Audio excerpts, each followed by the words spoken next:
გორის მერობისთვის მხოლოდ 2 კანდიდატი იბრძოლებს ქართული ოცნებიდან კონსტანტინე ბუზალაძე, ხოლო ძლიერი საქართველოდან ნიკოლოზ დოლიაშვილი. მერობის კანდიდატების რეგისტრაცია დღეს 4 სექტემბერს დასრულდა.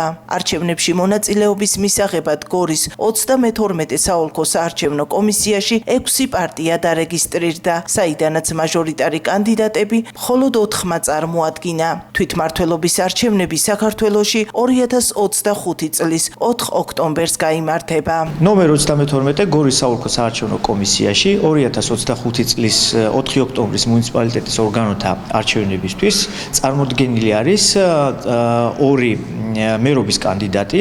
ეს არის ქართული ოცნებიდან კონსტანტინე ბუზალაძე და ძლიერი საქართველოდან ნიკოლოზ დოლიაშვილი.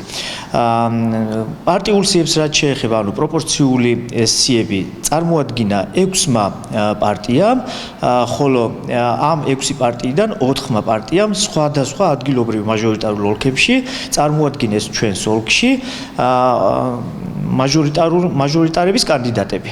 ამ 6 პარტიიდან მხოლოდ 4-ს ყავს წარმოდგენილი, როგორც ვთქვი, მაჟორიტარი კანდიდატები. 6 პარტია, ესე იგი, კონსერვატორები, ლელო, ქართული ოცნება, გირჩი, პატრიოტ ალიანსი და გახარია საქართველოსთვის.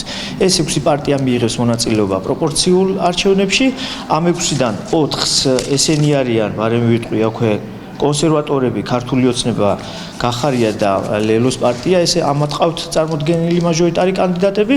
აღნიშნულ საკითხთან დაკავშირებით, ნომერ 32 გორის საოლქო საარჩევნო კომისია მიღებულ განცხადებებს განიხილავს დოკუმენტაციას, ხოლო თუ ხარვეზი არ დაედგინათ რომელიმე მაჟორიტარ კანდიდატებს ან პარტიული სიის რაიმე ნაწილში ან მერობის კანდიდატებს 2 დღის ვადაში ნომერ 32 გორის საოლქო საარჩევნო კომისიის თავმჯდომარე გამოსცემს განკარგულებას აღნიშნული სია იქნება თუ კანდიდატების რეგისტრაციაში გატარების შესახებ.